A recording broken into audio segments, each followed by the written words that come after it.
एक complete science है। अगर आपके नॉर्थ ईस्ट में स्टोर रूम है तो बहुत health issues like major like cancer होते हुए भी मैंने देखा है। The second thing is north east में अपने घर का मंदिर बनाइए।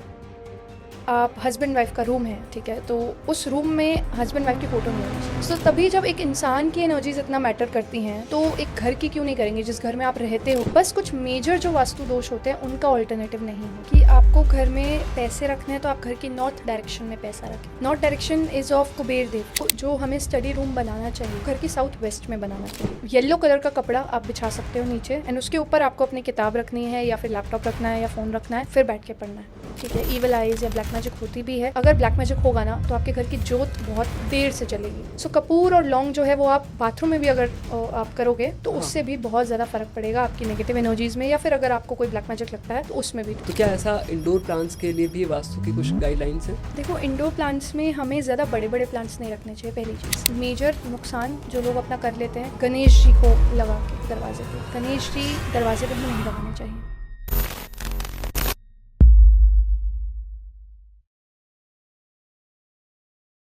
Hello everyone, this is Ashwani और आज की हमारी ये वीडियो बहुत स्पेशल होने वाली है क्योंकि हमारे आज जो गेस्ट हैं वो बहुत ही डिफरेंट तरीके की स्किल सेट इनके पास है, बहुत अलग अलग टॉपिक्स पे इनकी एक्सपर्टीज़ है। तो आज हम बात करेंगे वास्तु के बारे में। सो वेलकम आना। हेलो। सो सबसे पहले स्टार्ट करते हैं इस एपिसोड की आपके इंट्रोडक्शन से। सो माय नेम इज़ अना अरोरा एंड मैं पिछले 3-3.5 साल से इसी अकल्ट फील्ड में हूँ and I am doing tarot, numerology, vastu, past life, face reading and all.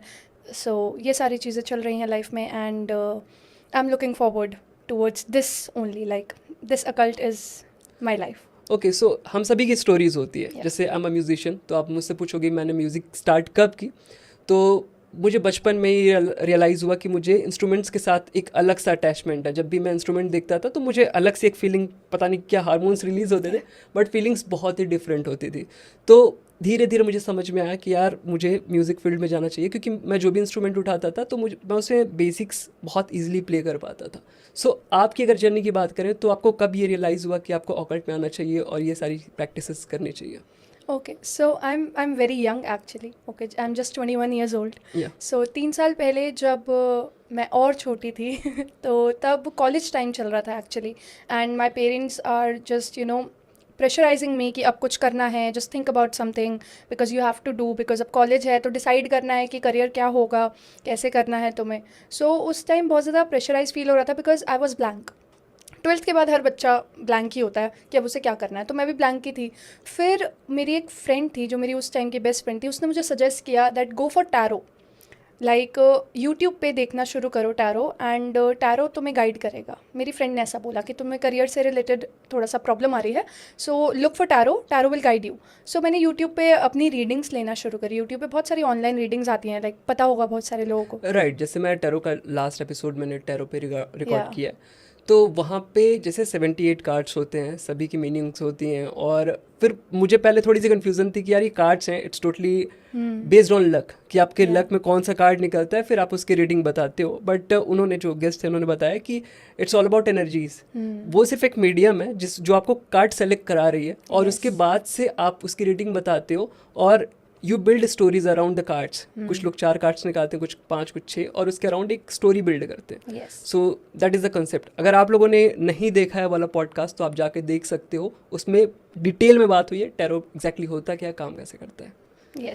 सो अभी हम बात करते हैं, ये तो हो गई आपकी जर्नी की, आपने जर्नी कैसे स्टार्ट की। अब सबसे पहले आ जाते हैं अपने पहले टॉपिक पे जो कि है वास्तु।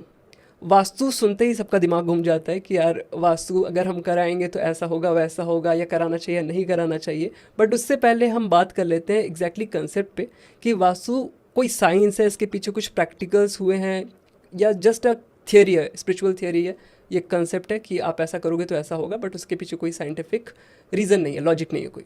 देखो, वास्तु एक कंप्लीट साइंस है। वास्तु या फिर टैरो या न्यूमरोलॉजी, जितने भी सारे कॉन्सेप्ट हैं, ये सारे अकल्ट साइंस के अंदर आते हैं। इन्हें नाम इसलिए दिया गया है occult science because it is science, it is proven okay by like many scientist and बहुत सारे जितने भी हमारे फील्ड में जितने भी बड़े बड़े लोग रहे हैं, सब कुछ प्रूवन है। वास्तु एक्चुअली डायरेक्शंस के अकॉर्डिंग काम करता है एंड वास्तु एक पर्टिकुलर इंसान का नहीं होता है, लाइक मेरा वास्तु नहीं हो सकता। Vastu is for a place, ठीक है, लाइक कंट्री का हो सकता है, स्टेट का हो सकता है, कंट्री का हो सकता है, स्टेट का हो सकता है, या फिर आपके घर का हो सकता है, आपके ऑफिस का हो सकता है, आपके स्टूडियो का हो सकता है, ठीक है। Vastu is for a space particularly, एक इंसान के लिए वास्तु नहीं होता है, ठीक है। And vastu is based on the directions.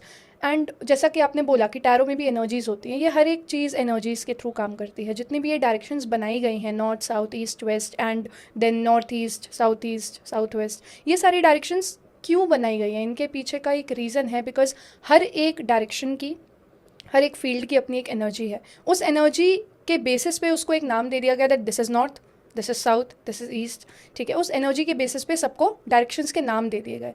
And ये हमारे पास्ट में बहुत ज़्यादा फॉलो होता था। अब तो लोग इतना फॉलो नहीं करते हैं, बट जो पास्ट में जो हमारे घर बनते थे, जैसे आज से 20 साल पहले या 25 साल पहले भी जो घर बनते थे, जो कंस्ट्रक्शंस होती थी, वो वास्तु के हिसाब से होती थी। बट अब नहीं होता है, बिकॉज स्पेस ही नहीं है हमारे पास। ओके। सो अब हम वास्तु के अकॉर्डिंग नहीं चल सकते, बिकॉज बहुत सारे अपार्टमेंट्स बन रहे हैं, बिल्डर प्लॉट्स बन रहे हैं। सो बिल्डर्स तो देखते ही नहीं है वास्तु का, उन्हें तो मतलब नहीं है। बट बहुत सारे बिल्डर्स को मैंने देखा है, उनकी होर्डिंग्स लगी रहती हैं, वास्तु अप्रूव्ड, ये मतलब ये स्कैम है एग्जैक्टली, वो करते हैं कुछ भी। देखो, वी कांट बी 100% श्योर, हमें जाके चेक करना पड़ेगा। ओके, ठीक है। मतलब अगर कोई बिल्डर आपसे कह रहा है that you can buy, please buy, and ये जो भी एरिया है, प्रॉपर्टी है, वो वास्तु के अकॉर्डिंग बना हुआ है, so we can't just blindly trust them. क्योंकि मैं बहुत सारे बिल्डर प्लॉट्स में गई हूँ फॉर वास्तु, ठीक है, तो इट्स अ मेस। ओके, ठीक है। सो जैसे वास्तु की बात हो रही है, तो वास्तु एग्जैक्टली आया कहाँ से? इसकी ओरिजिन इंडिया से है या some it's other in country? India only, it's in India India से, ओके। न्यूमरोलॉजी भी हमारे इंडियन हिस्ट्री से ही आई है, एस्ट्रोलॉजी भी अपनी है, एस्ट्रोलॉजी भी अपनी ही है, जैसे हम वैदिक एस्ट्रोलॉजी इसमें बोलते हैं। फेंग शुई क्या होता है? Feng shui is from like Tibet, China, ये वहाँ से आया है। बट वही चीज़ है ना, जैसे न्यूमरोलॉजी में अगर हम एक कॉन्सेप्ट होता है, लोगों को पता होगा, क्योंकि लोगों को ना बहुत ज़्यादा नॉलेज हो गई है अब इन चीज़ों की, लोगों को जनरल टर्म्स तो पता ही है। सो न्यूमरोलॉजी में एक कॉन्सेप्ट होता है लोशु ग्रिड। लोशु ग्रिड, फिर हम अगली पॉडकास्ट में उस बारे में डिटेल में बात करेंगे, but it is Lo Shu grid. तो वो भी चाइना से आया है, वो भी तिब्बत रीजन से आया है, ठीक है। सो जो हमारी न्यूमरोलॉजी है वो भी वहीं से आई है, फेंग शुई भी कहीं ना कहीं वहीं से ही आया है। बट हमारा न्यूमरोलॉजी का कुछ पार्ट हमारा इंडियन कल्चर से भी आया है। सो वास्तु भी हमारा, वास्तु तो प्योर इंडियन है, वास्तु हमारी वैदिक एस्ट्रोलॉजी वो प्योर इंडियन है। हमें उस पर बहुत ज़्यादा प्राउड फील करना चाहिए, क्योंकि आज पूरे दुनिया में ये चीज़ फॉलो हो रही है और ये चीज़ हमारे इंडिया से आई है। राइट। मैंने ये चीज़ देखी है कि इंडियंस जो भी चीज़ें करते थे पहले, जो हम करते थे एंशियंट टाइम में करते थे, या ज़्यादा दूर नहीं जाते हैं, जस्ट हमारे ग्रैंडफादर, हमारे दादाजी और दादी वगैरह जो करती थी, हम लोग कहते थे यार ये बहुत पिछड़े ज़माने की चीज़ें हैं, ऐसा नहीं होता है। बट फॉरेन में कोई इसके पीछे का लॉजिक खोजता है, इसे नया नाम देता है लाइक लॉ ऑफ अट्रैक्शन, और इस पर बुक लिखता है द सीक्रेट, और फिर इसे लॉन्च कर देता है। जबकि अगर देखा जाए तो हमारे पुराणों में, उपनिषदों में ये सारी चीज़ें बहुत अच्छे से डिफाइंड है। यस, देखो ये चीज़ तो है, बट एक्चुअली इंडियंस का ये रहा है हमेशा से ही कि अपनी चीज़ों पे विश्वास नहीं करना है उन्हें। किसी बाहर ने आके वही सेम चीज़ बोल दी तो वो तो उस पर तो हमने बहुत ज़्यादा उसे टीआरपी दे दी या उसकी चीज़ें वायरल हो गई, बट इंडियन हिस्ट्री ही है तो लोग उसे बिलीव नहीं कर रहे हैं। वो हमारी जो मेंटालिटी बनी हुई है कि यार अगर अंग्रेज है तो वो सही बोल रहा होगा, इंडियन है तो गलत बोलेगा, वो चीज़ हमें शायद अब वॉश करनी चाहिए इसको। यू नो, मैं लोगों को एक नई चीज़ बताती हूँ, बहुत सारे लोगों को पता भी होगा, आपको हो सकता ना पता हो कि साउथ में एक जगह है, एक टेम्पल काइंड ऑफ थिंग है, जहाँ पे हर एक इंसान की कुंडली है। ओके, नाड़ी विद्या, यस, आई नो अबाउट। ठीक है, वो ये सारी चीज़ें साउथ से आई हैं, मतलब एस्ट्रोलॉजी एंड ऑल ये सारी चीज़ें ना south is very advanced. Yes, पहले के टाइम में भी वहाँ के जो स्ट्रक्चर आर्किटेक्चर है मंदिरों के, वो बहुत अलग से हैं और बहुत ही मतलब अट्रैक्ट करते हैं चीज़ों को, एनर्जीज को। कुछ बताना चाहोगे नाड़ी विद्या पे? देखो, मुझे इस चीज़ का इन डिटेल तो नहीं पता, because I am not into astrology, कुंडली थिंग एंड ऑल, ठीक है, मैं उस चीज़ पे नहीं हूँ, ठीक है, अभी मैंने उस चीज़ पे इतनी स्टडी नहीं करी है, तो मैं ऐसे कुछ नहीं बोल सकती। बट जब मुझे इस चीज़ के बारे में पता लगा था ना कि वहाँ पे आप जाके अगर आप अपना नाम बताओगे, अपनी डेट ऑफ बर्थ बताओगे, तो आपकी पूरी कुंडली वहाँ पे ऑलरेडी है। How it is possible? मैंने भी ये सुना था, मैं थोड़ा सा ये चीज़ मतलब थोड़ा सा माइंड ऐसा थोड़ा सा स्ट्रक हो जाता है कि ये कैसे पॉसिबल है, it is not even possible. तब हमें थोड़ा सा विश्वास होता है कि yes, we are something, like Indians are something. ये मेरे एक फ्रेंड ने कराया था ये, तो मैं वो थोड़ी स्टोरी शेयर करता हूँ। सो उसने बताया था कि वो अपने मदर के साथ जा रही थी कहीं पे, साउथ में ही ये लोग टूर के लिए गए थे, और फिर एक मंदिर था वही जहाँ पे आप बता रहे हो नाड़ी विद्या वगैरह होती है, एक इंस्टीट्यूशन ही अलग से इसका है जहाँ पे आप जाते हो, इवन ऑनलाइन भी आप चीज़ों को कर सकते हो, एक्सेस कर सकते हो। एग्जैक्टली कैसे करेंगे वो आप लोग देख लेना, बट वहाँ जाके आप कर सकते हो। सो आपको पहले जाके वहाँ पे अपना नाम देना पड़ता है, अपनी फैमिली की डिटेल देनी पड़ती है कि आपकी फैमिली में आपके दादाजी कौन थे, क्या कहाँ से बिलोंग करते हो, गोत्र क्या है, सारी चीज़ें।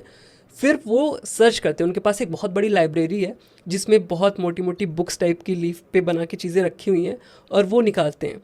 तो वो बोलते हैं कि अगर आपकी बुक मिल गई तो हम आपका प्रेडिक्ट कर सकते हैं कि आपकी लाइफ में क्या होने वाला, आगे आने वाले सालों में अभी तक क्या हुआ है, और जो चीज़ भी वो भविष्यवाणी जो भी उनकी रहती है, जो भी चीज़ें बताते हैं, वो प्रॉपर रिकॉर्ड, कहते हैं रिकॉर्ड कर लो आप इसे, और वो बताएंगे 24 में आपकी शादी होगी, आपके इस टाइम पे बच्चे होंगे, आपका करियर में ये चेंजेस आएंगे, वो सारी चीज़ें लगातार बोलते जाएंगे। और वो ये कहते हैं कि ये चीज़ जो है वहाँ पे लिखा कुछ और है, थोड़ा थोड़ा, मतलब बहुत डिटेल में नहीं लिखा है, बट वो कहते हैं एक कनेक्शन होता है उनका, कुछ डिवाइन कनेक्शन होता है जिसके थ्रू ये सारी चीज़ें बाहर आती हैं। तो ये एग्जैक्टली उनका कंसेप्ट है कि वो बता देंगे कि एग्जैक्टली आपके साथ क्या होने वाला है। तो ये है नाड़ी विद्या, जो ऑनलाइन भी आप जाके देख सकते हो। मैंने थोड़ा बहुत सर्च किया था इसके बारे में काफ़ी पहले, तो मैंने उससे पूछा क्या तुम्हारा वो सारी चीज़ें सही हुई थी। उसने बताया कि हाँ, मुझे जो जो चीज़ें उसने बताई थी, मुझे मतलब बिलीव नहीं है इन सारी चीज़ों पे, बट वो चीज़ें मेरे साथ हुई जो भी उन्होंने बताया। Yes, we Indians are advance, हम हमेशा से एडवांस रहे हैं। राइट। बट ये चीज़ अब थोड़ी लाइमलाइट में इसलिए आ रही है क्योंकि लोगों ने इसे थोड़ा सा जानना पहचानना शुरू कर दिया। हम टॉपिक से भटक रहे हैं बहुत, क्योंकि बहुत बहुत लंबी चीज़ें हैं, ऑकल्ट में अगर आप जाओगे तो ये ख़त्म होने वाली चीज़ें नहीं है। और स्पेशली हम लोग इतने लकी हैं कि हम इंडियंस हैं, हमारे पास इतनी कहानियाँ और इतनी ज़्यादा हिस्ट्री है कि उस पर अगर डिस्कशन करें तो बहुत इंटरेस्टिंग लगता है।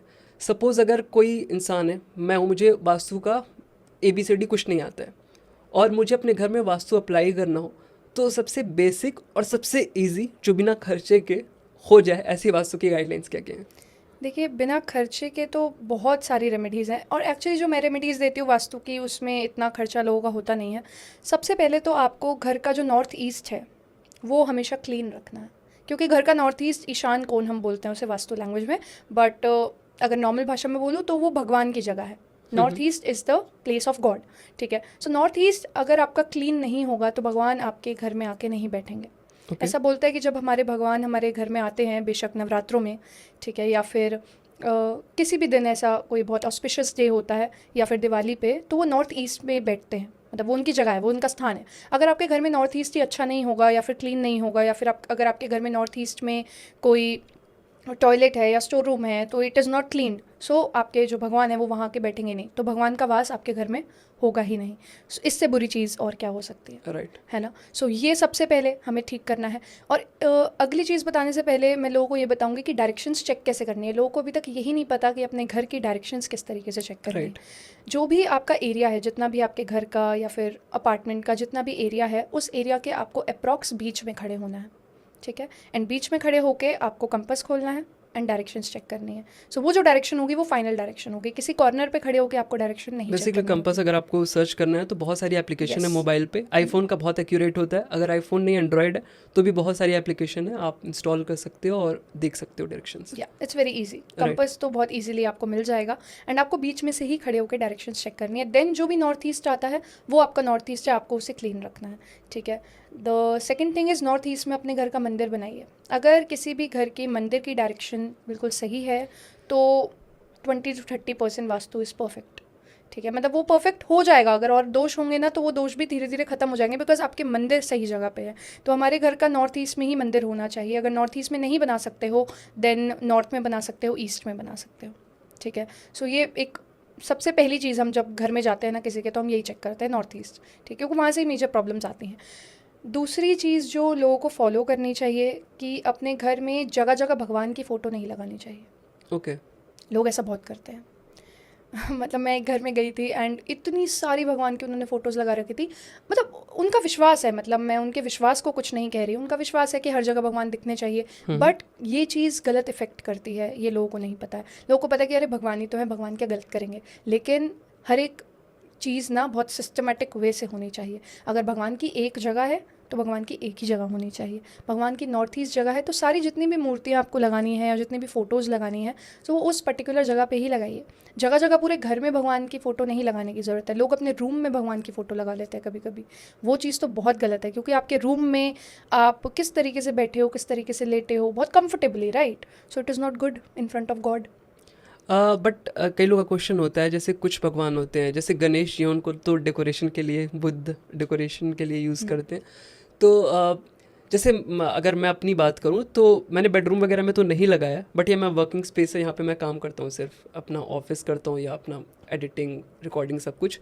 तो यहाँ पे क्या मैं रख सकता हूँ भगवान को, क्योंकि मुझे रखने से थोड़ा पॉजिटिव फील होता है। आप रख सकते हो, लेकिन ये जो आपका स्टूडियो है इसके बीच में खड़े होकर आप डायरेक्शन चेक करो। ओके, क्योंकि मैंने वहाँ पे शिव जी का एक आदि योगी का रख रखा है अपने स्टूडियो में, जो कि वो आप डायरेक्शन चेक करके रख सकते हो। ओके, ठीक है। बट जैसे दिवाली अभी आ रही है ना, तो लोग डेकोरेशन के लिए लगाते हैं, दैट इज़ ओके कि आपने कुछ समय के लिए लगाया फिर हटा दिया। बट अगर आप बेडरूम में देखोगे किसी के लगी है तो लगी ही है, दैट इज़ नॉट गुड। देखो, बेडरूम में बहुत सारी ऐसी चीज़ें होती हैं, that is not good in front of God. ठीक है ना? आप किस तरीके से बैठे हो, आप पैर ऊपर करके बैठे हो, है ना? आप बेडरूम इज कंफर्टेबल स्पेस, है ना? तो हम किसी भी तरीके से बैठे हैं, कोई हमें वहाँ देख नहीं रहा है और भगवान देख रहे हैं, लेकिन बिल्कुल, है ना? तो वो चीज़ सही नहीं है भगवान के सामने, राइट? तो वो नहीं करना चाहिए। तो ये सबसे बड़ा दिक्कत है कि लोग कहीं पे भी भगवान की फ़ोटो लगा देते हैं। दूसरी चीज़, अगर आप हस्बैंड वाइफ का रूम है, ठीक है, तो उस रूम में हस्बैंड वाइफ की फ़ोटो नहीं होनी चाहिए। ओके, रिलेशनशिप में बहुत इस क्वेश्चन पे भी हम नेक्स्ट आएंगे, इसमें थोड़ी डिटेल पे बात करनी है, क्योंकि ये बहुत जनरल चीज़ है कि जो लोग चेंज करेंगे ना, right. तो एकदम से उन्हें इफेक्ट देखने को मिलेगा। इट इज़ वेरी जनरल, इसमें पैसे नहीं लगने, बस हटा के वो जगह भी मैं बता दूंगी कि किस जगह आप लगा सकते हो, कहाँ से हटानी है, बेडरूम से हटानी है, और किस जगह आप लगा सकते हो वो जगह भी मैं बता दूंगी। ठीक है, तो अभी तक हमारी जो गाइडलाइंस हुई, पहला आपको पूजा घर अपना कहाँ पे रखना है, दूसरा आपको अपने बेडरूम में अपनी खुद की फ़ोटो नहीं लगानी है, भगवान की फ़ोटो नहीं लगानी है, ये दो हो गए। तीसरी, आप करना चाहें तो अपने घर में ज़्यादा से ज़्यादा प्लांट्स लगाइए। इंडोर प्लांट्स जो होते हैं वो आप लगाओ, वो काफ़ी अच्छा रहता है, बहुत पॉजिटिविटी रहती है। इंडोर प्लांट्स भी लिविंग, मतलब आर्टिफिशियल नहीं लगाने, आर्टिफिशियल का तो ज़ीरो इफेक्ट है, वो तो बस दिखने के लिए सुंदर लगेगा ना। Right, sorry to interrupt you. जैसे मैंने एक किसी पॉडकास्ट में सुना था कि अगर आप आर्टिफिशियल प्लांट लगाते हो तो इवन वो नेगेटिव एनर्जीज को अट्रैक्ट करते हैं। यस, क्योंकि वो नॉन लिविंग है, जान ही नहीं है उनमें, है ना? तो जिसमें जान नहीं होगी, जैसे फिर से हम भटक जाएंगे टॉपिक से, लेकिन हाँ, अगर जिस चीज़ में जान नहीं होगी तो वो चीज़ नेगेटिव एनर्जीज़ को इफेक्ट करेगा ही, ठीक है, वो अट्रैक्ट करेगा ही। तो आपको लिविंग प्लांट्स लगाने हैं, ठीक है, छोटे लगाइए, बड़े लगाइए, जिस हिसाब से आपके घर में जगह है, बट आपको लिविंग प्लांट्स लगाने हैं, वो ज़्यादा अच्छा रहता है। एंड एक और चीज़ जो बहुत कॉमन है वो बताना चाहूँगी कि स्टेयर्स के नीचे, अगर आपके घर में इंडोर स्टेयर्स है, मतलब अंदर से मे बी फर्स्ट फ्लोर का रास्ता है या मे बी सेकेंड फ्लोर का रास्ता है, तो स्टेयर्स के नीचे कुछ भी आपको नहीं रखना है। ओके, स्टेयर्स के नीचे जो खाली जगह है उसमें कुछ नहीं रखना है, स्टोर रूम नहीं, बाथरूम नहीं, या कुछ भी, या कुछ लोग वो रख देते हैं शू केस, ठीक है, शूज़ रखने की जगह बना देते हैं उसे, आपको कुछ नहीं बनाना है। स्टेयर्स के नीचे की जो जगह होती है वो खाली होनी चाहिए। ये सारी चीज़ें ना नेगेटिविटी को अट्रैक्ट करती हैं, और नेगेटिविटी आपकी लाइफ में होगी ना, फिर चाहे आप किसी भी न्यूमरोलॉजर के पास जाके या एस्ट्रोलॉजर के पास जाके कितने उपाय कर लो, वो चीज़ होगी नहीं, क्योंकि जिस घर में आप रह रहे हो उस घर में ही नेगेटिविटी है। तो आप चाहे कितने उपाय करोगे, वो नेगेटिविटी आपको इफेक्ट करेगी ही करेगी। राइट, जैसे आपने बताया कि आपके घर में अगर स्टेयरकेस है तो उसके नीचे आपको शू रैक वगैरह नहीं बनवाना चाहिए, शूज़ नहीं रखने चाहिए। बट मोस्टली अब देखेंगे 80% 90% केसेस में लोग फ्लैट में रहते हैं, और फ्लैट में मोस्टली सबसे कॉमन चीज़ क्या देखी जाती है कि वो एंट्री पे शू रैक रखा रहता है जिसमें सारे जूते वगैरह अपने रखते हैं, या तो जस्ट एंटर करते ही घर के एक साइड में रैक रखा रहता है जहाँ पे आके लोग जूते निकालते हैं फिर अंदर आते हैं। तो क्या ये ओके है? दैट इज़ ओके, वो स्टेयरकेस के नीचे तो नहीं है ना। हाँ, right, that is okay, in front of door कोई इशू नहीं। हाँ, देखो कहीं तो रखना ही पड़ेगा ना, कहाँ रखोगे, है ना? लाइक अपने रूम में तो रखोगे नहीं, कहीं तो जगह बनानी पड़ेगी, बट स्टेयरकेस के नीचे नहीं होना चाहिए, इट इज़ मस्ट, मतलब ये तो बिल्कुल ही नहीं होना चाहिए, it's a big no. Okay, yes. और एनी अदर गाइडलाइंस जो बहुत कॉमन है? देखिए, बहुत कॉमन अपने घर का जो साउथ वाला एरिया है, ठीक है, जैसे साउथ हो गया, साउथ वेस्ट हो गया, साउथ ईस्ट हो गया, इस एरिया को थोड़ा सा हैवी रखना चाहिए ताकि बैलेंस रहे एनर्जीज। मतलब जो हमारा, मैं बताती हूँ, जो हमारा नॉर्थ ईस्ट और ईस्ट या फिर नॉर्थ वेस्ट ले लो, ये थोड़ी ना लाइट डायरेक्शंस है, मतलब इन डायरेक्शंस में इतना ज़्यादा भारी भारी सामान नहीं होना चाहिए, जैसे स्टोर रूम नहीं होना चाहिए इन डायरेक्शंस में, स्टोर रूम में हम फालतू की चीज़ें रखते हैं जो हमें यूज़ नहीं करनी है, ठीक है, या जो 1 साल में यूज़ हो रही है वो चीज़ें रखते हैं। एंड कुछ भारी सामान भी अगर होता है, जैसे कोई टेबल है हमारी यूज़ नहीं हो रही, तो वो भी हम स्टोर रूम में रख देते हैं, राइट। सो वो जो चीज़ें होती हैं वो साउथ डायरेक्शंस में होनी चाहिए, साउथ वेस्ट, साउथ ईस्ट या साउथ, ठीक है। क्योंकि ये सारी चीज़ें, ये जो डायरेक्शंस है, थोड़ी सी भारी डायरेक्शंस है, इनमें एनर्जीज जितनी ज़्यादा हम रखेंगे उतना ज़्यादा हमारा घर का वास्तु बैलेंस रहेगा। नॉर्थ डायरेक्शंस में कम रखनी है, ठीक है, और साउथ डायरेक्शंस में ज़्यादा रखनी है। तो यहाँ पे आप अपनी भारी भारी चीज़ें रख सकते हो। यहाँ पे वॉशरूम्स बनाइए, वॉशरूम्स में हेवी एनर्जीज होती हैं। भारी एनर्जीज़ का मतलब ये नहीं है कि कोई भारी ऑब्जेक्ट रख दो, भारी एनर्जीज़ का मतलब है कि वॉशरूम्स, इनमें बहुत हेवी एनर्जीज़ होती हैं, स्टोर रूम्स, इनमें बहुत हेवी एनर्जीज़ होती हैं। तो ये सारी चीज़ें हमें साउथ डायरेक्शन में बनवानी चाहिए। अगर आपके घर में नहीं है ऐसा कुछ, ठीक है, तो अगर आप कोई बड़ी सी कैबिनेट अगर आपको रखनी है तो साउथ डायरेक्शन में रख सकते हो। That will balance the vastu thing, ठीक है। सो ये सारी चीज़ों को, क्योंकि हम कंस्ट्रक्शन चेंज नहीं कर सकते, बिकॉज हर किसी के लिए इतना पॉसिबल नहीं है कि घर बदल देना या घर तोड़ के नया कुछ कंस्ट्रक्शन करना हर किसी के लिए पॉसिबल नहीं है। सो हम ये छोटी छोटी रेमेडीज़ हम कर सकते हैं। सो अगले क्वेश्चन पे आते हैं। सपोज एक कपल है और उनके बीच में रिलेशनशिप सही नहीं चल रहा है, उनमें लड़ाइयाँ हो रही हैं, चीज़ें सही डायरेक्शन में नहीं जा रही हैं, तो आपके अकॉर्डिंग वास्तु में क्या ऐसा चेंज करें जिससे चीज़ें चेंज हो, जिससे उनकी लाइफ में थोड़ी पॉजिटिविटी अट्रैक्ट हो? देखो, सबसे पहले तो मैं ये बताती हूँ कि किन चीज़ों से नेगेटिविटी आती है एक रिलेशन में। अगर आप साथ में रह रहे हो, ठीक है, शादी के बाद अगर आप साथ में रह रहे हैं, तो क्या ऐसी नेगेटिव चीज़ें हैं जो इफ़ेक्ट करेंगी? अगर आपके बेडरूम डार्क कलर का एकदम, तो वो इफ़ेक्ट करेगा, ठीक है। मतलब डार्क कलर्स हैं बहुत ज़्यादा आपके बेडरूम में, कुछ लोगों को पसंद होते हैं डार्क कलर्स, बट वो आपके रिलेशनशिप में इफ़ेक्ट कर रहे हैं। अगर आपका जो बेडरूम है उसमें आपकी बहुत सारी फ़ोटोज़ हैं, आपकी और आपकी वाइफ की, एंड स्पेशली लोग करते हैं बेड के ऊपर, बेड की बैक के ऊपर एक फ़ोटो फ्रेम लगाते हैं, मे बी मैरिज का होता है वो या समथिंग कुछ भी होता है, दोनों की पार्टनर्स की फ़ोटो होती है, वो बहुत ज़्यादा इफेक्ट करता है। आपकी बैक के ऊपर ही लगा है या फिर पूरे रूम में कहीं पे भी लगा होगा तो वो आपकी रिलेशनशिप को इफेक्ट करेगा। तीसरी चीज़, अगर आपका बेडरूम साउथ ईस्ट डायरेक्शन में है या नॉर्थ ईस्ट डायरेक्शन में है, ईस्ट डायरेक्शन में है, east direction is still fine, but अगर नॉर्थ ईस्ट में है या साउथ ईस्ट में है तो आपका रिलेशन में बहुत इश्यूज़ आएंगे, क्योंकि नॉर्थ ईस्ट भगवान की जगह है। भगवान की जगह पे आप अपना बेडरूम बनाओगे तो बहुत दिक्कत करेगा, क्योंकि बेडरूम में अगेन 10 ऐसी चीज़ें होती हैं जो भगवान की जगह पे नहीं कर सकते। Obviously, like being very Frank, आप एक रिलेशन में हो तो आप डेफिनेटली फिजिकल इंटीमेसी आप दोनों में होगी, इट्स वेरी कॉमन। सो आप उससे नॉर्थ ईस्ट में नहीं कर सकते, because it is the place of God. अगर आप वो चीज़ करोगे तो वो एनर्जीज आपको बैकफायर करेंगी, इफेक्ट करेंगे, एंड आपके रिलेशनशिप में प्रॉब्लम आएगी। साउथ ईस्ट इज़ द अग्नि कोण। साउथ ईस्ट में हम किचन बनाते हैं, क्यों? इट्स अ फायर एनर्जी, है ना। तो आप जब फायर एनर्जी में आप किसी का बेडरूम बना दोगे, किसी कपल का, तो उसमें फायर एनर्जी आ जाएगी, मतलब आग आ जाएगी दोनों के बीच में, लड़ाइयाँ बहुत ज़्यादा होंगी दोनों के बीच में, ठीक है। सो ये सारी चीज़ें अवॉइड करनी है। अब इस चीज़ को अच्छा कैसे कर सकते हैं, बिकॉज अब ये सारी चीज़ तो बुरी बुरी बता दी कि किनसे इफेक्ट होगा, बट अब पॉजिटिव किस तरीके से कर सकते हैं। सबसे पहली चीज़ कि अपना बेडरूम नॉर्थ ईस्ट और साउथ ईस्ट में अवॉइड करें। नॉर्थ में बनाइए या नॉर्थ वेस्ट में बनाओ, बहुत अच्छा रहता है। अब ये अगर पॉसिबल नहीं है क्योंकि ऑलरेडी बना हुआ है रूम, तो क्या कर सकते हैं, आप अपने रूम से अपनी सारी फ़ोटोज़ हटाइए, ठीक है। आप दोनों पार्टनर्स की कोई फ़ोटो नहीं होनी चाहिए, भगवान की कोई फ़ोटो नहीं होनी चाहिए आपके रूम में, ठीक है, और पार्टनर्स की नहीं होनी चाहिए। अब पार्टनर्स की अगर फ़ोटो है तो लोग कहते हैं कि हम फेंक थोड़ी ना देंगे, हम कहीं तो लगाएंगे उसे, ठीक है। सो आपको कहाँ लगाना है? साउथ वेस्ट में लगानी है। लिविंग रूम में नहीं लगा सकते किसी भी वॉल पे, ऐसा कुछ?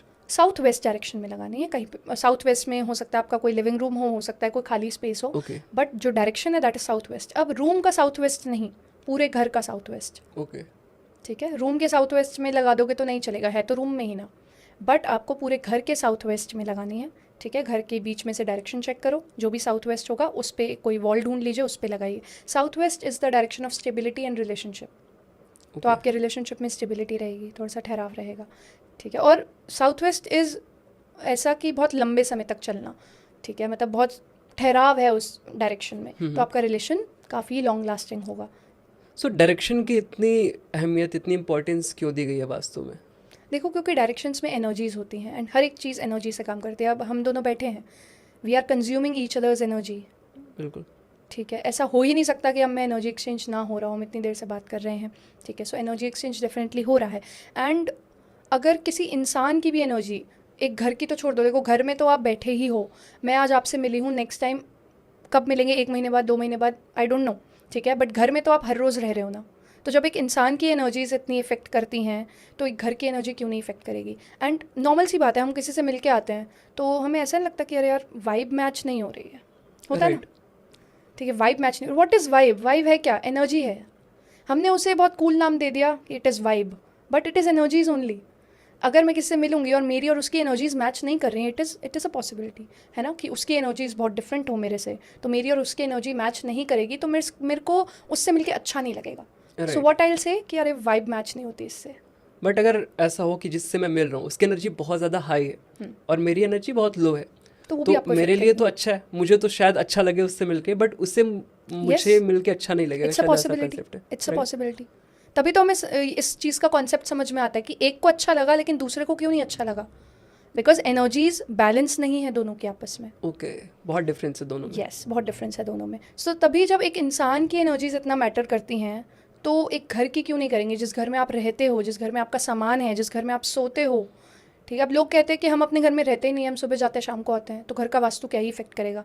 अगर आप जिस घर में सो रहे हो 7 घंटे 8 घंटे जितने भी घंटे आप सो रहे हो, उस घर का वास्तु आपको इफेक्ट 100% करेगा। बेशक आप दिन भर नहीं हो उस जगह में, लेकिन आप अगर सो रहे हो, सिर्फ देखो सोते हैं ना जब, तो हमारा कॉन्शियस माइंड काम नहीं कर रहा होता है, हमारा सबकॉन्शियस माइंड काम कर रहा होता है, हमारा अनकॉन्शियस माइंड काम कर रहा होता है। सो ये जो वास्तु है ये हमें उस टाइम सबसे ज़्यादा इफेक्ट करता है। अगर अच्छा होगा तो अच्छा इफेक्ट करेगा, बुरा होगा तो बुरा इफेक्ट करेगा। सो हर एक चीज़ का इफेक्ट है, एनर्जीज़ का इफेक्ट डेफिनेटली होता है। सो अगर हम बात करें फ्लैट की, तो नॉर्मली लोग फ्लैट परचेज़ करते हैं और काफ़ी टाइम बाद उन्हें ये रियलाइज़ होता है कि यार यहाँ पे चीज़ें सही नहीं हो रही हैं, मुझे कुछ चेंज करना चाहिए, क्या चेंज करूँ। तो सबसे पहले जो चीज़ क्लिक करती है वो होती है वास्तु, कि यार इसमें वास्तु में तो कोई इशू नहीं है, तो किसी वास्तु एक्सपर्ट से वो जाके कंसल्ट करते हैं। और फिर उन्हें एक चीज़ का हमेशा डर रहता है कि यार वास्तु वाला आएगा, वो मुझे बताएगा कि आपका वॉशरूम जो है वो नॉर्थ ईस्ट में है तो इसे तोड़वा के इधर करो, जबकि RWO के गाइडलाइंस के अकॉर्डिंग आप चीज़ों में चेंज नहीं कर सकते हो, आप स्ट्रक्चर नहीं चेंज कर सकते हो बेसिक जो घर का है। तो उस केस में मुझे इसमें क्लैरिटी चाहिए थी कि क्या अगर कोई वास्तु वाला कोई आता है तो क्या वो हमेशा ये आपको बताएगा कि इस चीज़ को तोड़ो और इसे सही करो, या उसकी अलग रेमेडीज़ भी होती हैं? देखो, 2 अलग तरीके के वास्तु कंसल्टेंट होते हैं। कुछ तो बहुत एरोगेंट होते हैं कि मैंने ये बोल दिया तो ये करना ही है, ठीक है, कि इस जगह पे ये कलर होगा, इस जगह पे ये कलर होगा, इस जगह पे ये तोड़वाना ही पड़ेगा, इसका कोई सोल्यूशन ही नहीं है। कुछ तो बहुत ऐसे एरोगेंट होते हैं कि मैं कंसल्टेंट हूँ, मैं जो कहूँगा वैसा आपको करना पड़ेगा, अदरवाइज आई एम लीविंग, आप किसी और को बुला लो। कुछ तो ऐसे होते हैं। कुछ होते हैं कि आपको उसका क्योर बताएंगे कि अगर आपको प्रॉब्लम हो रही है कोई चीज़ करने में तो उसका सेकंड ऑप्शन क्या है, उसका ऑल्टरनेटिव क्या है, वो आपको बताते हैं, ठीक है। और हर एक चीज़ का ऑल्टरनेटिव होता है, बस कुछ मेजर जो वास्तु दोष होते हैं उनका ऑल्टरनेटिव नहीं होता है। अब मैं मेजर वास्तु दोष आपको 2-3 बता देती हूँ। सबसे पहला तो नॉर्थ ईस्ट। अगर आपके नॉर्थ ईस्ट में टॉयलेट है, अगर आपके नॉर्थ ईस्ट में स्टोर रूम है, तो बहुत health issues like major, like cancer होते हुए भी मैंने देखा है नॉर्थ ईस्ट में टॉयलेट होने की वजह से, ठीक है। एंड शी डाइड, मतलब मेरी जो क्लाइंट थी उनकी दादी को था कैंसर, ठीक है। एंड जब मैंने उनका वास्तु चेक किया तो उनके वास्तु में नॉर्थ ईस्ट में टॉयलेट था, and with in just 1 month of consultation she died of cancer. So ये चीज़ भी like it is so major, मतलब कैंसर से डेथ हो गई आपकी, मतलब वास्तु दोष से एक इंसान की डेथ हो गई। सो वास्तु इज़ दैट इम्पॉर्टेंट। सो सबसे पहले ये जो मेजर इशू है नॉर्थ ईस्ट में टॉयलेट, ये तो आपको बंद करना पड़ेगा, या तो कि आप उस टॉयलेट को यूज़ करना ही छोड़ दो, क्योंकि ये मेजर है, इसका कोई अल्टरनेटिव नहीं है, मतलब इसकी कोई रेमेडी नहीं हो सकती, ठीक है। मतलब रेमेडी करेंगे भी हम तो 100% उससे हम बिल्कुल क्योर नहीं कर सकते। सो ये एक मेजर वास्तु दोष है। और अगर आपका मंदिर साउथ ईस्ट में है, अगर आपका मंदिर साउथ में है तो वो भी एक मेजर वास्तु दोष है, उसे हम क्योर नहीं कर सकते। सो मेजर वास्तु दोष के अलावा जितने भी थोड़े बहुत वास्तु दोष होते हैं उन्हें हम क्योर कर सकते हैं बिना कंस्ट्रक्शनल चेंज किए। तोड़ फोड़ करने की ज़रूरत नहीं है। सो मैं एक एग्जांपल देके आपको बताती हूँ। जैसे आपका किचन का जो स्टोव होता है हमारा, ठीक है, वो उसकी भी डायरेक्शन होती है एक्चुअली वास्तु में, कि जब आप स्टोव पे खड़े होके खाना बना रहे हो, या हाँ, जब आप खाना बना रहे हो स्टोव पे खड़े होके, तो जो आपका फेस है वो किस डायरेक्शन में है वो भी बहुत मैटर करता है। क्योंकि आपका खाने में अगर नेगेटिव एनर्जीज आएंगी तो वो खाना आप कंज्यूम कर रहे हो तो आपके अंदर नेगेटिव एनर्जीज आएंगी, ठीक है। आपके अंदर नेगेटिव एनर्जीज आएंगी तो आपका जो ब्रेन है, जो माइंड है, वो आपका पॉजिटिवली काम नहीं करेगा। एंड ये एकदम से नहीं इफेक्ट करता है ऑब्वियसली। ऐसा नहीं कि आपने एक दिन ऐसे खा लिया तो आपका दिमाग एकदम नेगेटिव हो गया। धीरे धीरे ये चीज़ें सबकॉन्शियसली ये चीज़ें इफ़ेक्ट करती हैं। सो फॉर एग्जांपल, अगर आपका स्टोव इस डायरेक्शन में है कि आप जब खड़े हो रहे हो, जो आपका फेस है वो साउथ में जा रहा है या फिर साउथ ईस्ट में जा रहा है, जो कि नहीं जाना चाहिए, तो या तो आप स्टोव चेंज कर सकते हो, ठीक है, बट स्टोव कभी ना कहीं ना फिक्स होते हैं, ठीक है, मतलब स्लैब में ही फिक्स होते हैं आजकल तो स्टोव, है ना, तो आप शिफ्ट तो कर नहीं सकते, अंदर ही सब कुछ फिटिंग होती है तो आप शिफ्ट नहीं कर सकते। उसका क्या इलाज है कि आप स्टोव के नीचे कोई भी रेड कलर की चीज़ रख दो, या साइड में स्टोव के साइड में कोई भी रेड कलर की चीज़ रख दो, बैलेंस के लिए, बैलेंस के लिए, तो वो बैलेंस हो जाएगा। ये इतना ज़्यादा मेजर नहीं है, इसलिए हम इसे बैलेंस कर सकते हैं, बट जो मेजर वास्तु दोष है उसे तो बैलेंस नहीं किया जा सकता, उसमें तो आपको कुछ ना कुछ मेजर थोड़ा क्योर करना पड़ेगा। एंड बहुत सारे लोग कहते हैं कि वास्तु ख़राब है, हम चेंज नहीं कर रहे, तो हम 9 ग्रहों की पूजा करा लेते हैं। उससे एक समय तक बैलेंस हो जाता है, लेकिन उस एक समय के बाद जब उसकी पूजा की एनर्जीज खत्म हुई, फिर से वो चीज़ें शुरू हो जाएंगी। राइट। सो ये चीज़ें थोड़ा सा हमें ध्यान रखनी चाहिए। एंड वास्तु का एक्चुअली लोगों को ना इम्पोर्टेंस पता नहीं है वास्तु की। मेरे पास अगर जितनी भी रीडिंग्स आती हैं, जितने भी लोग आते हैं मुझसे कंसल्टेशंस लेने, so around 80% tarot, numerology, past life, ये सारी चीज़ें होती हैं, सिर्फ 20% वास्तु होता है, क्योंकि लोगों को पता ही नहीं है वास्तु के लिए। लोग न्यूमरोलॉजी से हर महीने आ जाएंगे मेरे पास रेमेडीज़ लेने, बट वो वास्तु से एक ही बार में चीज़ों को क्योर कर सकते हैं, उन्हें बार बार किसी के पास जाने की ज़रूरत ही नहीं है, बट लोगों को पता ही नहीं है वास्तु की इम्पोर्टेंस।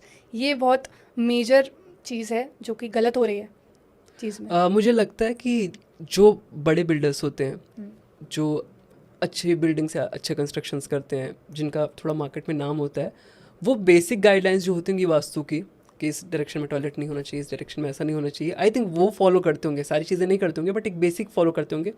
सबसे मेजर एग्जांपल है कि आपका जो एंट्री गेट है उसका डायरेक्शन क्या नहीं होना चाहिए, आई थिंक वो सारे फॉलो करते हैं, क्योंकि अब वो ऑलमोस्ट सभी को पता चल गया है। तो आई थिंक वो एक चीज़ है जो फॉलो करते हैं। तो इस तरह से कुछ चीज़ें, मोटी मोटी चीज़ें आई थिंक फॉलो करते होंगे। तो उस पर आपका कुछ एक्सपीरियंस है इस पर? देखो, जैसे मैंने पहले कहा था, we can't be sure. Okay, हम श्योर नहीं हो सकते, क्योंकि मैं गई हूँ बहुत सारे ऐसे बिल्डर फ्लैट्स में उन्होंने तो पता नहीं क्या ही कर रखा है उसमें, ना तो एंट्रेंस सही है, ना ही वॉशरूम और इन सब चीज़ों की भी दिक्कत कर रखी है उन्होंने definitely. So we can't be sure, हमें एक बार चेक तो कराना ही चाहिए। आप किसी भी कोई भी फ्लैट ले रहे हो तो एक बार आप करा लीजिए चेक, क्योंकि वो ज़िंदगी भर का है ना। फिर राइट, आपने फ्लैट ले लिया, अब आप फ्लैट लेने के 10 दिन बाद कराओगे, फिर किसी वास्तु वाले ने बोल दिया कि ये दिक्कत है, सो फिर अब फ्लैट आप ऐसे थोड़ा ना, हम इतने तो अमीर नहीं है सारे लोग कि ये ख़राब है चलो अगला ले लेते हैं, 10 दिन में अगला ले लेंगे, तो इतना तो होगा नहीं, है ना। सो आप थोड़ा सा पहले से ही थोड़ा सा इन्वेस्ट इस चीज़ में भी कर दीजिए कि आपको एक कंसल्टेंट को बुलाना है, आपको चेक कराना है, एंड वो आपको बता देगा। एंड ये लाइफ लॉन्ग है। वास्तु आपको हर एक चीज़ में इफेक्ट करेगा, आपके बिजनेस में भी, आपके फाइनेंस में भी, आपकी रिलेशनशिप में भी, आपकी हेल्थ में भी। तो हर एक चीज़ का जब इफेक्ट आपको मिलेगा तो वास्तु आपके घर का बिल्कुल सही होना चाहिए, राइट, है ना। तो वी कांट बी श्योर कि बिल्डर्स ने बनाया है तो वो बेसिक गाइडेंस फॉलो कर भी रहे होंगे या नहीं। सो एक सबका एक मेजर क्वेश्चन होता है कि अगर आपको वेल्थ अट्रैक्ट करना है, घर में बहुत पैसे चाहिए, सबको अमीर बनना है, सबको चाहिए पैसे, तो उसमें आपको क्या ऐसे उपाय करने चाहिए वास्तु से रिलेटेड जिससे आपके पास पैसे आएँ, ज़्यादा पैसे आएँ?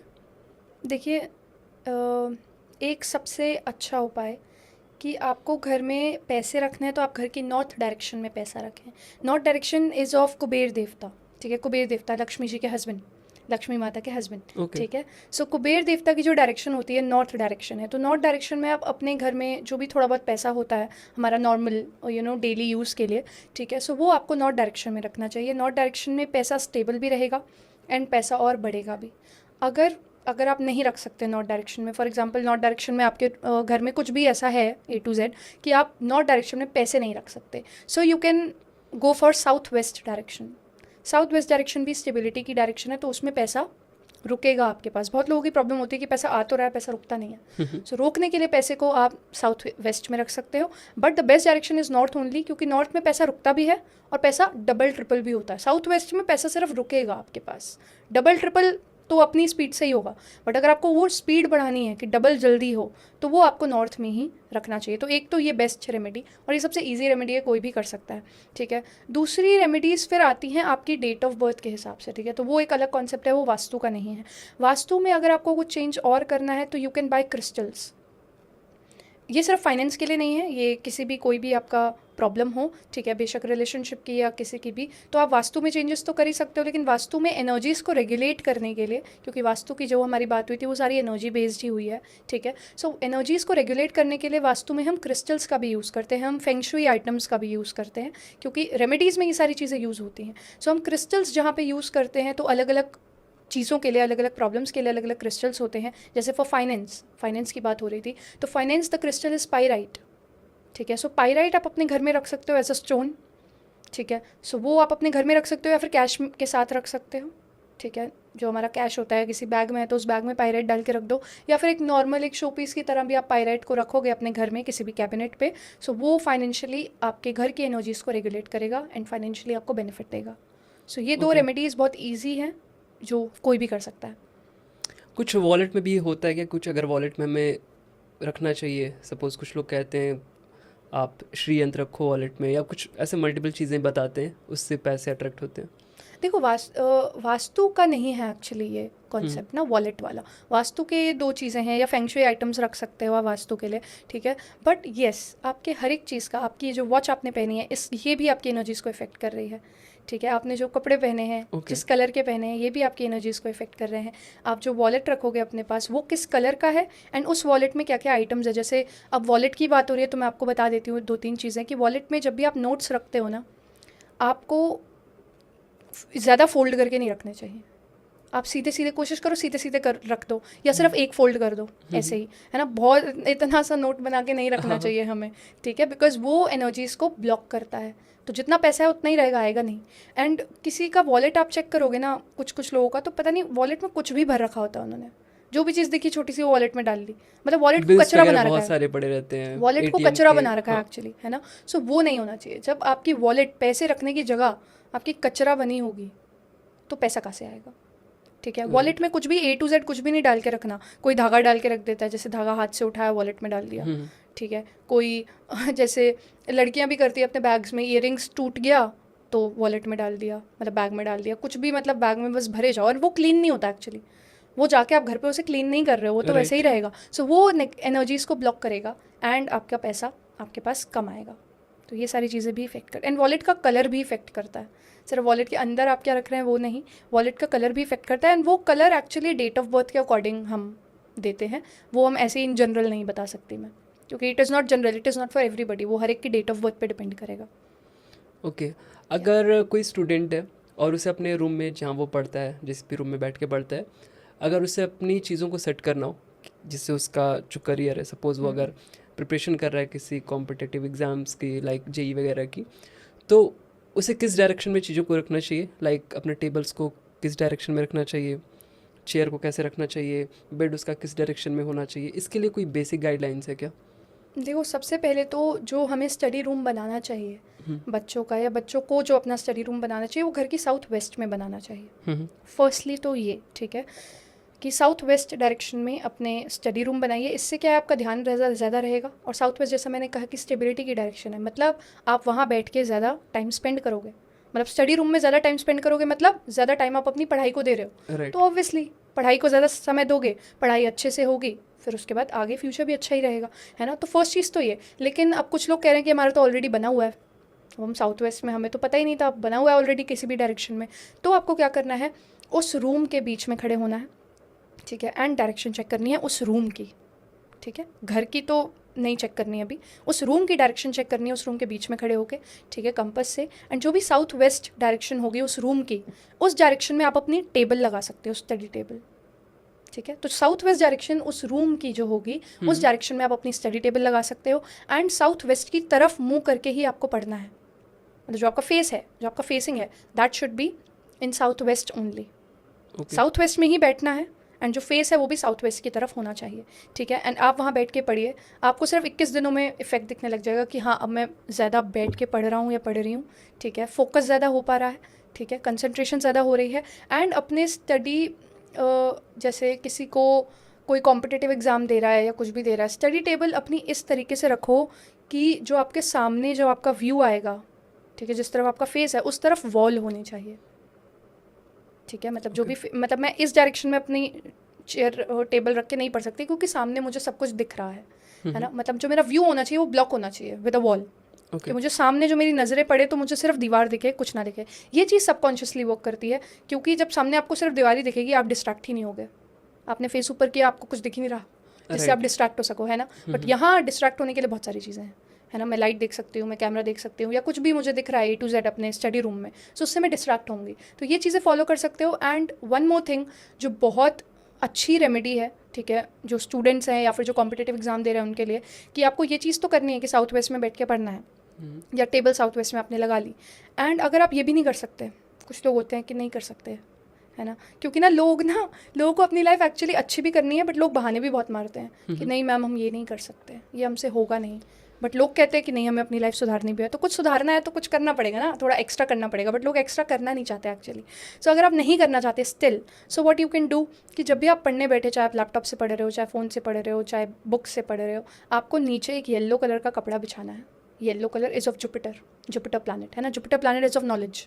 ओके, ठीक है, नॉलेज या फिर कह सकते हो माइंड। ठीक है, स्पिरिचुअलिटी की हम अभी बात नहीं कर रहे हैं क्योंकि अभी सिर्फ नॉलेज के ऊपर ही है ना, क्योंकि करियर बेस है, स्टूडेंट्स के ऊपर हम बात कर रहे हैं, है ना। सो येलो कलर का कपड़ा आप बिछा सकते हो नीचे, एंड उसके ऊपर आपको अपनी किताब रखनी है या फिर लैपटॉप रखना है या फ़ोन रखना है, और फिर बैठ के पढ़ना है। सो स्टूडेंट के लिए बेड के लिए भी कोई डायरेक्शन है कि बेड इस डायरेक्शन में होना चाहिए, या नॉर्मल सबके लिए? स्टूडेंट्स के लिए तो नहीं है, नॉर्मल सबके लिए। जैसे नॉर्मल सबके लिए सोने की डायरेक्शन है कि आपके साउथ में पैर होने चाहिए। ओके, सॉरी, साउथ में पैर नहीं होने चाहिए।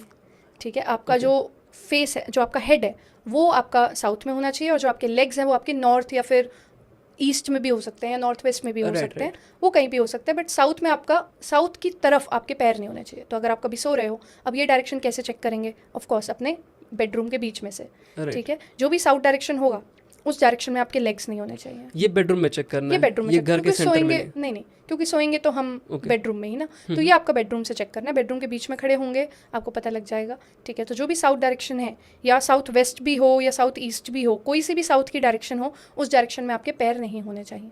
आप उल्टा सो सकते हो, अगर आपका बेड ही उस तरफ है तो आप उल्टा सोइए। बेड की जो बैक है उस तरफ आपको नहीं पिलो रखना है, आप दूसरी तरफ पिलो रखो, और जो पैर है वो आपकी दूसरी तरफ होने चाहिए। नॉर्मली आप दिन में लेटे हो अपने बेड पे तो चलेगा, बट जब आप सोने जा रहे हो फाइनली रात में, तो आपके पैर साउथ की तरफ नहीं होने चाहिए। ये नुकसान करेगा, बहुत हेल्थ इश्यूज़ देता है, माइग्रेन देता है। ओके, सबसे मेजर चीज़। सो ये आपको थोड़ा सा ध्यान रखना है, और ये सबके लिए, ये स्टूडेंट्स के लिए अलग नहीं है या कपल्स के लिए अलग नहीं है, it is general for everyone. जैसे बहुत सारे लोगों को प्रॉब्लम होती है कि उन्हें बहुत नेगेटिव फील हो रहा है घर में, किसी ना किसी की तबीयत ख़राब हो रही है, कुछ ना कुछ गलत हो रहा है। सपोज अगर वो बिज़नेस में तो उसमें नुकसान हो रहा है, कुछ जॉब करते हैं तो जॉब किसी की जा रही है, स्टूडेंट है तो स्टूडेंट भी परेशान है, मार्क्स अच्छे नहीं आ रहे हैं, सक्सेस नहीं मिल रही है। तो कई बार लोगों को लगने लगता है कि यार कुछ किसी ने करा दिया हमारे घर पे। तो किस तरह से ये आप समझोगे, इस चीज़ को कैसे जानोगे कि किसी ने कुछ कराया है, या ये एक वास्तु दोष है, या किसी तरह की नेगेटिव एनर्जी है जो आपके घर में? सो इसके लिए क्या रेमेडीज़ हैं, या कैसे, सबसे पहले तो इसे आइडेंटिफाई कैसे करोगे आप?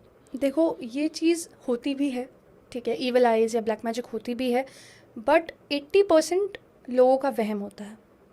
इट इज़ फॉर श्योर, ठीक है, ये तो ट्राइड एंड टेस्टेड है कि 80% लोगों का वहम है कि अरे लोगों की ज़िंदगी में कुछ अच्छा नहीं चल। एक्चुअली लोग ना अपने ऊपर नहीं डालना चाहते किसी भी चीज़ को। मेरी ज़िंदगी में 2 साल से चीज़ें अच्छी नहीं चल रही, पक्का किसी और ने कुछ किया होगा, मतलब उसका ब्लेम भी लोगों ने किसी और पे डाल दिया। लोग अपने ऊपर ब्लेम नहीं लेना चाहते कि शायद 2 साल से शायद मैं ही नहीं इतनी मेहनत कर रहा हूँ या कर रही हूँ। लोग अपने ऊपर एक्चुअली ब्लेम नहीं लेना चाहते, लोग दूसरों को ब्लेम देते। And it is human behaviour, ये ह्यूमन बिहेवियर है, ये किसी की गलती नहीं है। हमारा नेचर इस तरीके का ही है, भगवान ने हमें इस तरीके से बनाया कि हम दूसरों पे ब्लेम जल्दी करेंगे, है ना। तो लोग ने किसी पे ब्लेम डाल दिया कि अरे मेरा, मतलब किसी ने तो ब्लैक मैजिक किया तो उसकी गलती है, मेरी नहीं है। ठीक है, तो पहले तो ये चीज़ वहम है लोगों की। 80% तो ये चीज़ वहम है, 20% येस ये चीज़ होती है। आपके घर का वास्तु भी आपको इफेक्ट कर सकता है, आपके प्लैनेट्स को, आपकी एनर्जीज़ को, जिसकी वजह से आप कुछ पॉजिटिव अट्रैक्ट ही नहीं कर पाओगे अपनी लाइफ में, चाहे वो रिलेशनशिप वाइज हो, चाहे फाइनेंशियली हो, चाहे जॉब या करियर में हो। ठीक है, सो वास्तु बहुत इफेक्ट करता है। वास्तु अगर आपके घर का गलत है, ठीक है, तो आपके एनर्जीज़ को डेफिनेटली वो डाउन करेगा, तो आपकी लाइफ में चीज़ें खराब होती जाएंगी। चाहे वो 2 साल के लिए भी हो सकते हैं, वो 10 साल के लिए भी हो सकते हैं। जब तक आप उसे क्योर नहीं कराओगे तब तक वो दिक्कत देगा। कुछ प्लानिटरी इशूज़ भी होते हैं, लाइक लोगों को ना, एक्चुअली लोगों को सिर्फ एक ही तरफ नहीं जाना चाहिए कि अरे घर का वास्तु ही खराब है। नहीं, हो सकता है आपके प्लानिटरी इशूज़ हों, लेकिन लोगों को ये भी नहीं करना चाहिए कि अरे प्लैनेट्स ही खराब है, हो सकता है वास्तु हो। सो आपको ना हर एक डायरेक्शन से सॉल्यूशंस देखने की कोशिश करनी चाहिए कि हो सकता है वास्तु हो सकता है कोई ब्लैक मैजिक हो सकता है कोई आपका प्लैनेटरी इशू हो। लेकिन अगर लोगों को पता है कि हाँ ब्लैक मैजिक ही है, ठीक है, और लोग उसे थोड़ा सा चेक करना चाहते हैं कि ब्लैक मैजिक है या फिर नहीं है, तो आपके घर में अगर ब्लैक मैजिक होगा ना, तो आपके घर की जोत बहुत देर से जलेगी, मतलब बहुत कोशिश करनी पड़ेगी आपको अपने घर की जोत जलाने में। मंदिर की जो जोत जलाओगे आप, तो उसमें बहुत आपको कोशिश करनी पड़ेगी, जोत जलेगी ही नहीं आपको। यस, आपको अपने आसपास हैवी बहुत ज़्यादा फील होगा, आपको कुछ करने का मन नहीं करेगा, मतलब मन करेगा कि बस पड़े ही रहो बिस्तर पे, कुछ काम ही नहीं करना है। काम कर भी रहे हो तो खुद को बस मतलब पुश कर करके आप कुछ कर रहे हो तो कर रहे हो, ठीक है, वरना मन ही नहीं करेगा। आपको घर में बहुत ज़्यादा इंसेक्ट्स दिखने लगे, वो भी अलग अलग इंसेक्ट्स जो आपको आज तक दिखे ही नहीं, ठीक है। और जैसे ना इंसेक्ट्स का भी ना एक वेदर होता है कि इस वेदर में आपको ये इंसेक्ट्स दिखाई देंगे, इस वेदर में आपको ये इंसेक्ट्स दिखाई देंगे, क्योंकि सर्दियों में अलग इंसेक्ट्स दिखाई देते हैं, गर्मियों में अलग इंसेक्ट्स दिखाई देते हैं। बट गर्मियों में भी अगर आपको सर्दियों वाले इंसेक्ट्स दिखाई दे रहे हैं, या गर्मियों में भी कुछ अलग ही दिख रहा है जो आपने आज तक नहीं देखा अपने घर में, दैट इज़ ब्लैक मैजिक कि कहीं ना कहीं। और आपको घर में अगर अलग अलग चीज़ें दिख रही हैं, जैसे आपके घर में सिंदूर कहीं ना कहीं बिखरा हुआ है, या फिर चावल कहीं ना कहीं बिखरे हुए हैं, या लौंग कहीं ना कहीं बिखरी हुई है, इलायची, इन सारी चीज़ों का ना ब्लैक मैजिक में बहुत रोल होता है। तो अगर आपको ये सारी चीज़ें जगह जगह दिख रही हैं घर में, या कॉर्नर्स पे दिख रही हैं, या फिर प्लांट्स के आसपास दिख रही हैं, कहीं पे भी दिख सकती हैं, मतलब उसकी कोई स्पेसिफिक जगह नहीं है, that means something is happening. ये थोड़ा सा आप इस पर फिर शक कर सकते हो कि हाँ, इट इज़ ब्लैक मैजिक। सो ये सारी चीज़ें आप नोट कर सकते हो डे टू डे लाइफ में। सिर्फ एक ही बार में नहीं जाना है कि अरे ब्लैक मैजिक ही है और तो कुछ है ही नहीं, है ना। यू हैव टू थोड़ा सा आप देखो उस चीज़ को कि ब्लैक मैजिक है या नहीं है, या फिर हो सकता है आप ही ना कर रहे हो मेहनत। सबसे पहले तो खुद को क्वेश्चन करो कि क्या मैं मेहनत कर रहा हूँ इतना कि 2 साल से मुझे फल नहीं मिल रहा है, तो क्या उस फल के लिए मैं उतनी मेहनत कर रहा हूँ? पहले तो खुद को क्वेश्चन करना चाहिए, लोग क्वेश्चन ही नहीं करते, है ना। तो ये सबसे बुरी चीज़ है। फिर उसके बाद जब आपको खुद से आंसर मिले 100% yes I am doing fine, but मुझे रिजल्ट्स नहीं मिल रहे, उसके बाद ये चीज़ें थोड़ा सा लुक करना शुरू करो कि क्या ये चीज़ें हो रही हैं घर में। फिर उसके बाद you can come to a conclusion कि हाँ ब्लैक मैजिक है। अब उस चीज़ को ख़त्म कैसे करना है? देखो, अगर बहुत बड़ा किसी ने ब्लैक मैजिक किया है या बहुत लंबे समय से चल रहा है, तो उसका क्योर तो कोई बड़ा इंसान ही कर पाएगा।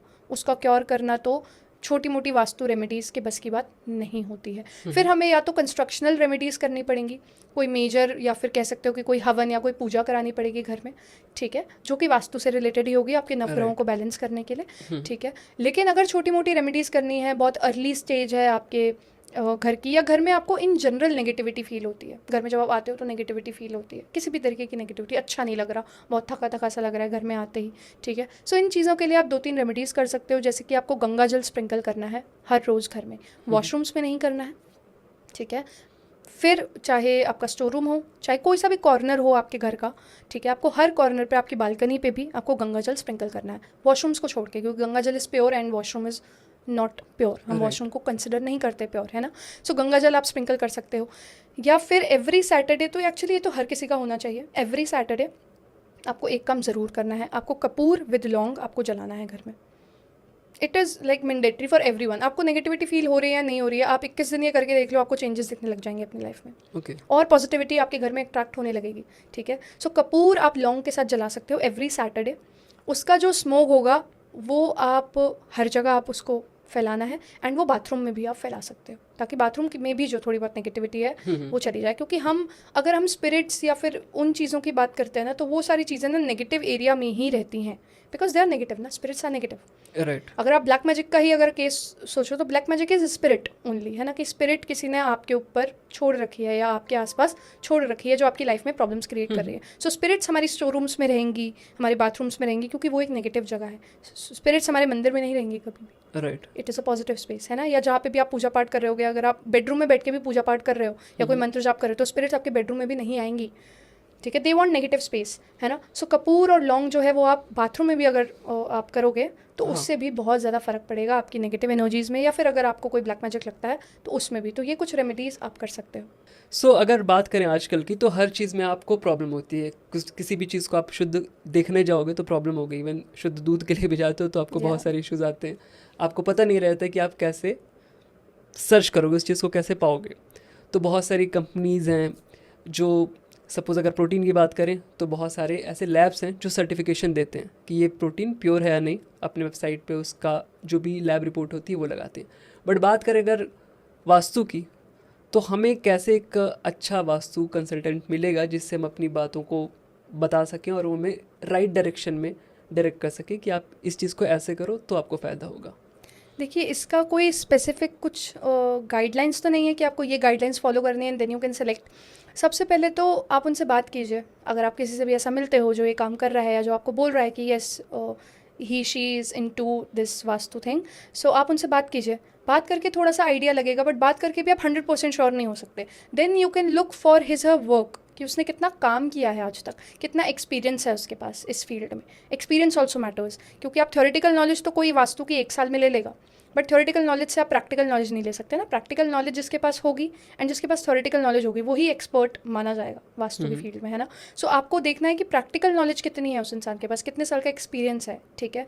सो अराउंड 2 से 2.5 साल का एक्सपीरियंस होना चाहिए, तभी कह सकते हो आप कि हाँ he is a vastu consultant, ठीक है। अगर ये एक्सपीरियंस नहीं है देन नहीं। अब कोई आपसे एक्सपीरियंस के लिए झूठ भी बोल सकता है, एक ये चीज़ भी तो है ना। आपने किसी से पूछा, ऑब्वियसली लोग बोलते हैं, कोई आपसे झूठ भी बोल सकता है ना। मैं आपसे बोल दूँ मुझे 10 साल का एक्सपीरियंस है, आप मुझसे पूछोगे थोड़ी ना कि है या नहीं, या मैं कोई प्रूफ थोड़ी ना दूंगी आपको, राइट। मैं बोलूँगी आप मान लोगे ना, ऑब्वियसली, है ना। तो यही चीज़ है कि लोग ऐसा भी कर सकते हैं। आपको क्या करना है, उनके रिव्यूज़ चेक करने हैं। अगर वो एक अच्छे रीडर हैं या फिर वो कुछ और भी करते होंगे या वास्तु ही करते हैं, तो उनके रिव्यूज़ होंगे उनके यूट्यूब चैनल पे या उनके इंस्टाग्राम अकाउंट पे, उनके रिव्यूज़ होंगे, उनके टेस्टिमोनियल्स होंगे, उनके फॉलोअर्स होंगे। आपको ये सारी चीज़ें चेक करनी है।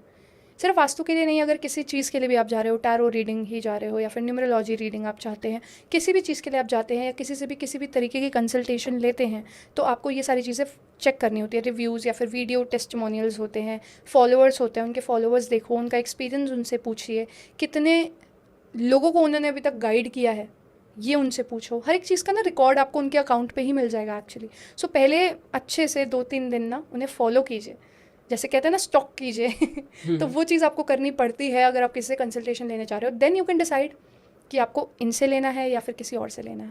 ओके, सो बात कर लेते हैं आपके कुछ एक्सपीरियंस की। जैसे आप इस फील्ड में 3 साल से कर रहे हो, 3 साल से प्रैक्टिस कर रहे हो, तो बहुत सारे ऐसे क्लाइंट्स मिले होंगे जिनके लिए आपने काम किया होगा। सो कुछ ऐसा डिफरेंट एक्सपीरियंस आपका जो आप शेयर करना चाहते हो यहाँ पे? देखिए, एक बहुत अलग सा एक्सपीरियंस था मेरा, जिसमें बहुत सारे लोग वो चीज़ फॉलो करते होंगे, तभी मैं आज शेयर कर रही हूँ, क्योंकि बहुत सारे लोगों की क्वेरीज होंगी है। मैं एक बार गुड़गांव विज़िट पे गई थी एंड बिल्डर फ्लैट था, ठीक है। तो उसमें वास्तु दोष तो था ही, तो वो तो मैंने उन्हें बताया ऑब्वियसली जाते ही। एंड वास्तु में ना एक्चुअली सिर्फ हम दोष ही नहीं देखते हैं, मतलब कंस्ट्रक्शनल जो चीज़ें होती है वो नहीं देखते हैं, हम एनर्जीज़ भी वहाँ की फ़ील करते हैं। जैसे अगर मैं किसी जगह पे जाऊँगी तो मुझे वहाँ की क्या एनर्जीज़ हैं वो भी मुझे थोड़ी थोड़ी फील होंगी, ठीक है। एकदम से जब मैं इस फील्ड में नई थी तब नहीं होती थी, बट अब थोड़ा सा एक्सपीरियंस हो गया है इस चीज़ में, तो थोड़ी बहुत फील हो जाती है। तो एक तो चीज़ ये वो कि हम एनर्जीज़ फील करते हैं, दूसरी कंस्ट्रक्शनल जो चीज़ें होती हैं, जो दोष होता है वो हम बताते हैं, तीसरी चीज़ जो लोग आजकल पेंटिंग्स वगैरह लगाते हैं वो बहुत ज़्यादा इफेक्ट करती है। उनको ना हॉर्सेस से अलग ही ऑब्सेशन था, ठीक है। एंड लोगों को ऐसा लगता है कि हॉर्सेस लगाना काफ़ी ज़्यादा अच्छा है घर में। 7 हॉर्सेस लगाते हैं, या अगर किसी का ऑब्सेशन है ना हॉर्सेस से, तो वो तो पूरी, मतलब मैंने देखा ये ऑब्सेशन भी कितना ज़्यादा हो सकता है एक इंसान का। उन्होंने अपने लिविंग रूम में, अपने मतलब चाहे कोई उनका नॉर्मल सिटिंग एरिया कह लो, या फिर अपने बेडरूम में, या फिर अपने किचन में भी उन्होंने एक छोटी सी हॉर्स की फ़ोटो लगा रखी थी, फ़ोटो फ्रेम लगा रखा था। तो मैंने कहा कि आप ये हटा दीजिए। एंड उनकी लाइफ में एक प्रॉब्लम थी कि वो कहीं ना सेटल नहीं हो पा रहे थे, वो बहुत ज़्यादा भागा दौड़ी कर रहे थे, मतलब कोशिश हर जगह से करना, बट सेटल एक जगह भी नहीं हो पाना। That is horse. ये हॉर्स की एक क्वालिटी है, क्योंकि आपने देखा होगा हॉर्सेस भागते रहते हैं एंड वो जब सोते भी हैं तो वो खड़े होकर सोते हैं, राइट। वो बैठते नहीं है, बैठते तब लास्ट टाइम अपने बैठते हैं वो, राइट, है ना। तो वो बैठते ही नहीं है।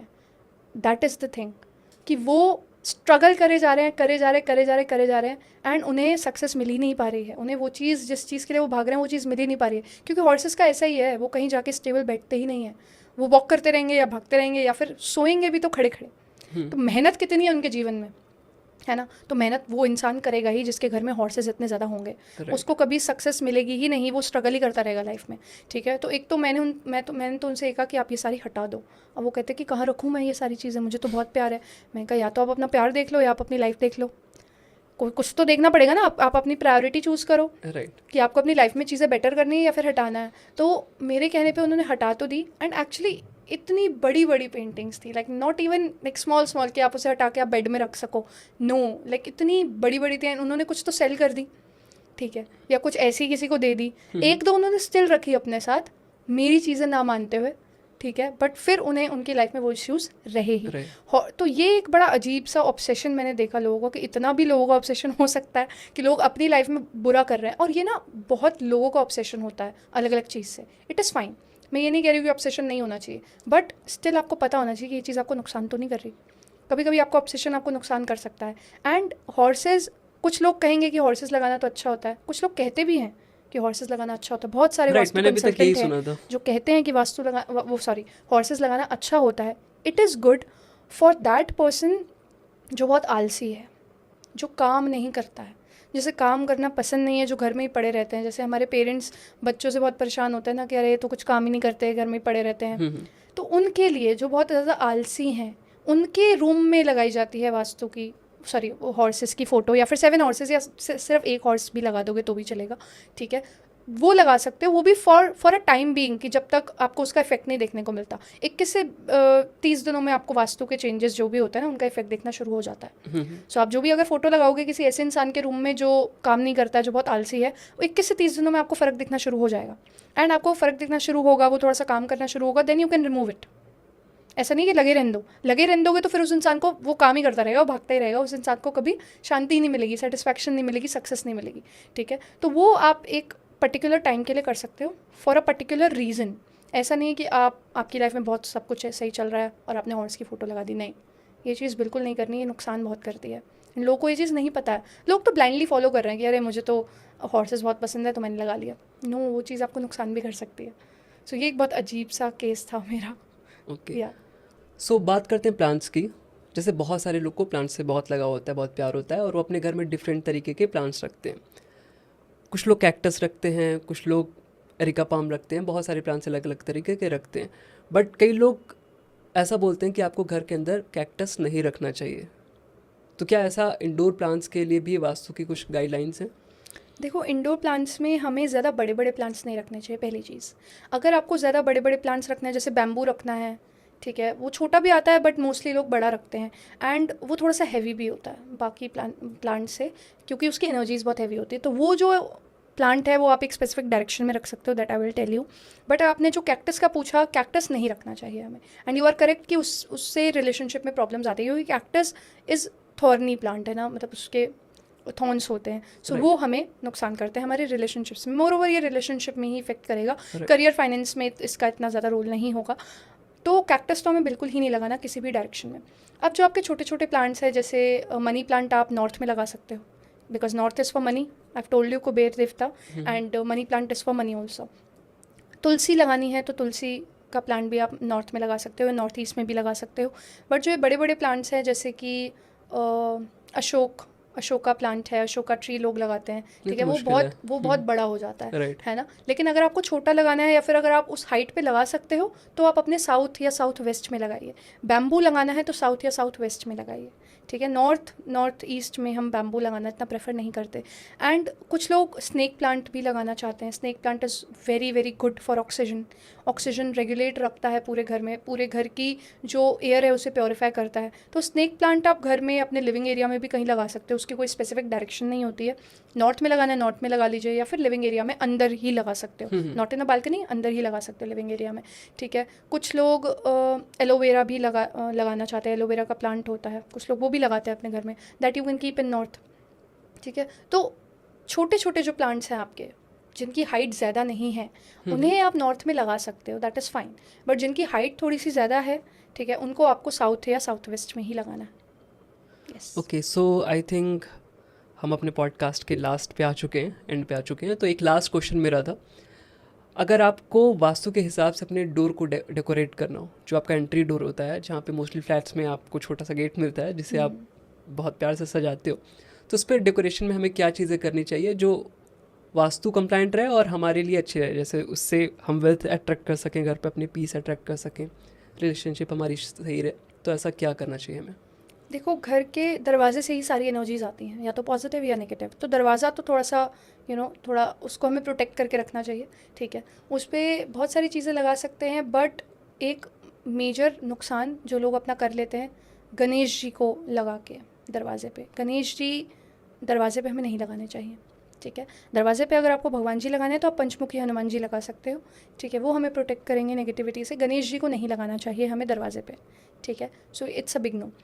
तो हनुमान जी लगा सकते हो, पंचमुखी हनुमान जी, या तो आप दरवाजे के ऊपर लगा दीजिए बाहर की साइड पे, या फिर अगर आपको वो भी नहीं करना है तो अपने हाथों से आप स्वास्तिक बनाइए अपने दरवाजे के ऊपर या फिर दरवाजे पे ही, लाइक बाहर की साइड, अंदर की साइड नहीं करना है आपको घर में, बाहर की साइड आपको या तो ऊपर लगा दीजिए, आप बना दीजिए अपने हाथों से, ठीक है। अपने हाथ से बनाओगे तो वो ज़्यादा इफेक्ट करेगा, अदरवाइज़ नहीं बना सकते हो तो फिर आप मार्केट से भी ला सकते हो। अपने हाथ से बनाओगे ज़्यादा इफेक्ट करेगा। सिंदूर से बना सकते हो स्वास्तिक, या कुमकुम से बना सकते हो, या फिर हल्दी से बना सकते हो, ठीक है। तो इन सारी चीज़ों से आप बना सकते हो स्वास्तिक अपने घर पे, जो आपकी एनर्जीज़ को प्रोटेक्ट करता है।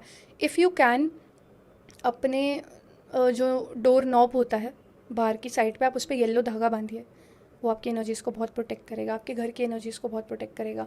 एंड अगर आप एक चीज़ और कर सकते हो कि वेंसडे को, गणेश जी का दिन होता है वेंसडे, ठीक है, उस दिन आप दूर्व घास लाइए अपने घर पे, ठीक है। दूर्व घास आपको मिल जाएगी मार्केट में बहुत ईजिली।